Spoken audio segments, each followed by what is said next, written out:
I hope you're all having a great week. So today I'm going to continue the Truth About Living Tiny series. Specifically today, I want to discuss the how. So let's get started. The truth about living tiny, how people do it.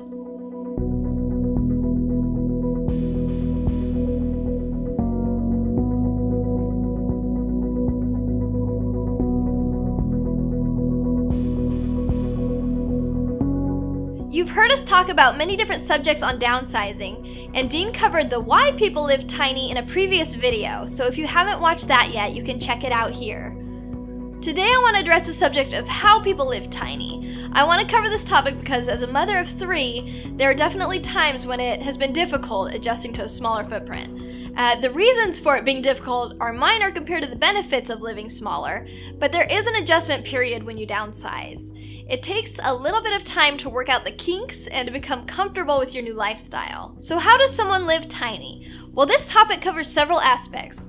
The first is the physical ability, the second is the cognitive ability or the mindset to live tiny, and the third is the commitment. Let's briefly discuss these 3 aspects of living tiny. To begin, remember that there's no standardization for living tiny. Living tiny means something different to everyone. Everyone has their own definition.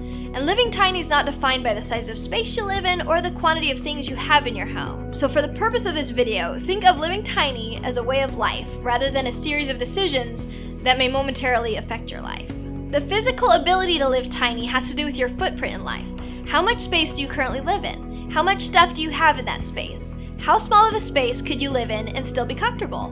Do you have the ability to get rid of the majority of your stuff? Would you sell it, donate it, or temporarily store it? These are all questions we've had to ask ourselves when we began the process of downsizing. This is a big part of the planning process.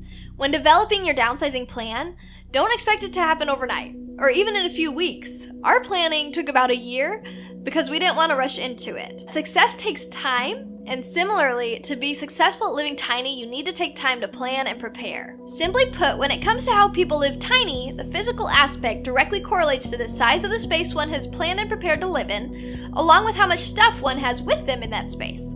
Physical literally means physical. The second aspect for how people live tiny is our cognitive ability or our mindset.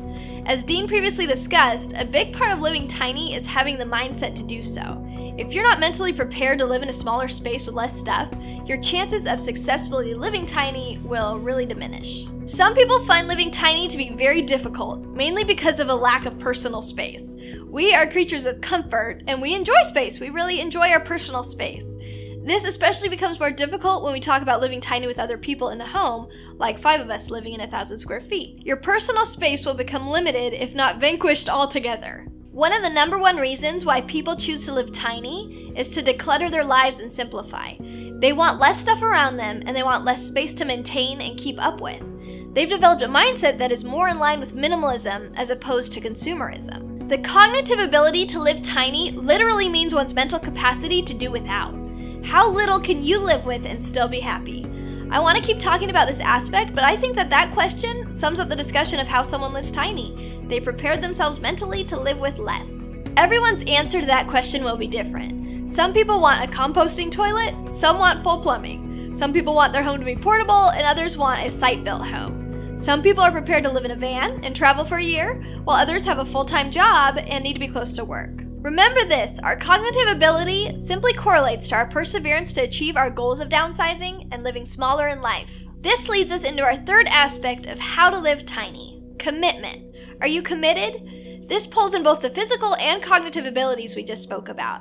Have you planned and prepared to physically alter your lifestyle, to get rid of stuff and physically downsize into a smaller space? Have you mentally prepared for what life will be like? Have you determined how little you can live with and still be happy? This is where commitment comes in. I know that I've had occasional thoughts over the past 6 months on those days when just keeping the kids alive is all that I have time or energy for, let alone cleaning up after ourselves. And the house begins to feel super cluttered and small, and I wonder if we've made the right choice. But in those moments, I remind myself that adjusting to this isn't supposed to be easy.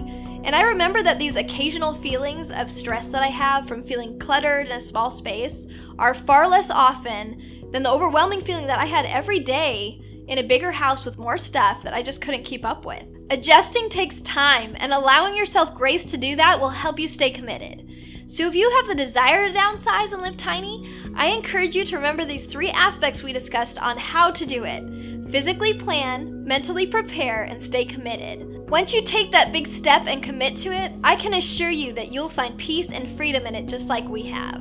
Thank you for watching this video. I hope it helps you and encourages you as you decide and plan for your downsizing journey. If you liked it, give it a thumbs up, leave a comment below, and hit that subscribe button. We'll see you in the next video.